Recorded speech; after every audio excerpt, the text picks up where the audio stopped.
ये बहुत ज्यादा इंपॉर्टेंट है क्योंकि लोग इस पे डिबेट करते हैं भाई क्या कैरेक्टर्स हैं कि किसी को पैसा मान लिया जाए, है ना। तो हम सब लोग यहाँ पर बैठे हैं, 17 साल कम सबसे कम एज है और 200 साल से ज्यादा एज है सर की।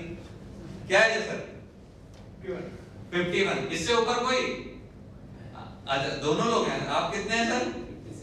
56। आप 53 यानी 56 यही है। और इससे ऊपर कोई है? 56 1 56 2 बस बोली खत्म की जाएगा। चलिए ठीक है। मतलब आप लोग अपने एक्सपीरियंस से बताइए क्या बिटकॉइन वाकई में पैसे की जगह यानी रुपए की जगह ले सकता है? नहीं, अभी हमने बताया नहीं पहले ही हो गया। अरे मैं बताऊंगा फिर उस पर आप जज करो। 2 मिनट रुको, पहले हम कुछ चीजें बताएंगे और उस पर आप लोग डिसाइड करना क्या बिटकॉइन जगह ले सकता है या नहीं। तो सबसे पहले क्या लेंगे? पैरामीटर्स। पैरामीटर्स में सबसे पहला क्या है कि हम क्या करते हैं कि हम किसको आज की डेट में सबसे ज्यादा मानते हैं? गोल्ड को। गोल्ड है, फिक्स है यानी हार्ड है, ठीक है ना, उसको तोड़ा नहीं जा सकता, उसको मोड़ा नहीं जा सकता। और सबसे बड़ी बात क्या है? हमें पता ही नहीं कितना है, पूरे दुनिया में हमको नहीं पता। वो तो गड्ढा खोदने से मिलता है ना। मान लेते हैं कि अभी लंदन में गड्ढा खोदा है, भारत में खोदा है। अभी कुछ दिन पहले टीवी पे आ रहा था ना, वहां पर बहुत ज्यादा सोना गड़ा हुआ है, पूरी टीम वहीं लगी हुई थी। पता चला अभी कहीं खोदने लगे और मिट्टी से ज्यादा सोना निकलने लगा हर जगह। तो क्या सोने की वैल्यू रह जाएगी? यानी हम उस चीज को कैसे मान लें जिस चीज को जिसके बारे में हमको पता ही नहीं है। ये मेरा लॉजिक नहीं है, जिसने इसको इजाद किया उसका लॉजिक है। तो क्या ये समझ में आ रहा है आपको? जिसके बारे में पता नहीं है हम उसको कैसे मानक मान सकते हैं? मान सकते हैं क्या? नहीं। अब दूसरी बात है कैश। अब फिक्स ही नहीं है। देखिए वेनेजुएला का हाल क्या हो गया है। लोग सो रहे हैं, दौड़ रहे हैं, भाग रहे हैं, पैसा पैसा है लेकिन सामान ही नहीं मिल रहा। 3 अंडा मिल रहा है, वो भी $100 बिलियन की नोट दे रहे हैं। और नील अननोन मतलब पता ही नहीं, हर कोई अपने घर पे कल छापना चालू कर दे।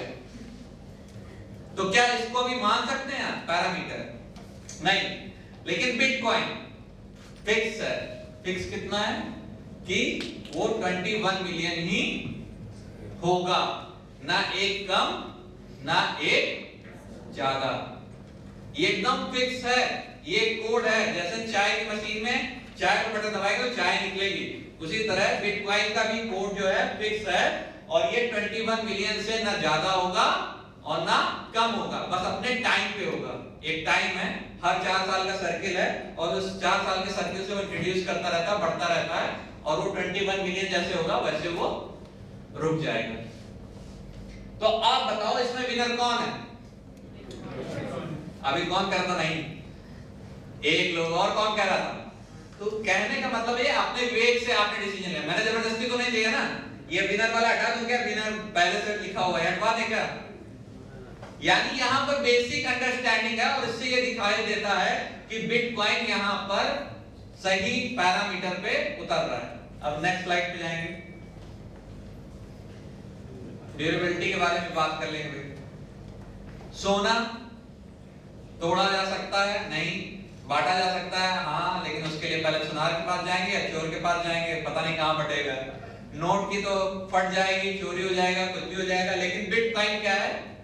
वो आपसे चुराया नहीं जा सकता जब तक अपने पासवर्ड खुद दे दो, और खुद भूल गए तो वो भी चला जाएगा। मतलब अभी एक हादसा हुआ था, एक इसको ऑफलाइन भी स्टोर किया जाता है, आप लोग को पता ना हो तो ऑफलाइन। तो एक बंदे ने हार्ड डिस्क में उसको स्टोर कर लिया और रख दिया। बीवी ने उठा के हार्ड डिस्क को कूड़ेदान में फेंक दिया। कूड़ेदान से वो सीधे चला गया डंपिंग यार्ड पे, और वो डंपिंग यार्ड पहुंचने के बाद उसके पति को पता चला, तो पता चला वो हजारों करोड़ के बिटकॉइन है। तो डंपिंग यार्ड वाले से कह रहे कि मिल के ढूंढते हैं, मिल जाए तो आधा आधा ले लेंगे। ठीक है। तो ये केवल डिजिटल है, पासवर्ड नहीं जाना चाहिए, आपका पासवर्ड चोरी नहीं होना चाहिए, तो वो कहीं भी नहीं जाने वाला, क्योंकि पिछले 11 सालों में वो कहीं नहीं गया, तो अभी भी नहीं जाएगा। तो इसमें कौन है विनर? बोलो ना। ये बात भी है, इसमें भी विनर बिटकॉइन ही ना। अब ये सोचिए कि ये किसी जीनियस ने 2008 में सोचा था क्या? 2008 में सोचा था क्या संतोषी नाकामोटो ने? नहीं, उससे भी कई साल पहले ये प्लानिंग कर रहा होगा, तभी तो इंट्रोड्यूस किया होगा। ओवरनाइट तो नहीं कोडिंग कर दिया होगा ना कि रात में कोडिंग कर दिया और सुबह मैंने कहा मैंने बिटकॉइन बना दिया। यानी बहुत डीपली रिसर्च करने के बाद, हर एक कमी को देखने के बाद उस चीजों को बना के सामने लाके रखा है। ये क्या है? इसका क्या मतलब होता है?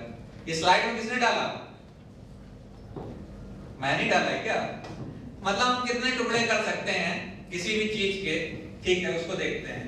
तो गोल्ड हार्ड कोर है, उसको टुकड़ा करा नहीं जा सकता, लेकिन अगर $1 तो उसको कितना यूनिट में डाला जा सकता है? 100 सेंट, उससे ज्यादा तो नहीं किया जा सकता।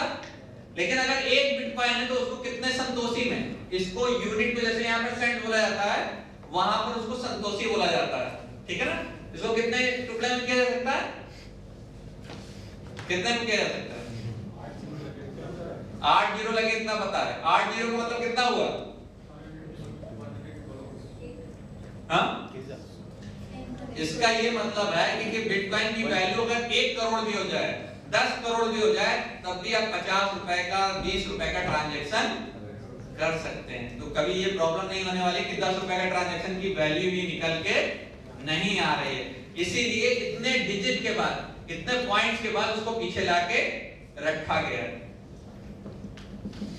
और सबसे इंपॉर्टेंट ये है कि इसको लोग एक्सेप्ट करें, ठीक है? एग्जाम्पल के तौर पे इसको ऐसे समझें कि मेरे पास 2 लाख बिटकॉइन है और एक बिटकॉइन की कीमत 2 करोड़ रुपए है, लेकिन मार्केट में कोई उसको ले नहीं रहा, तो उसका कोई वजूद है क्या? नहीं है। तो सबसे इंपॉर्टेंट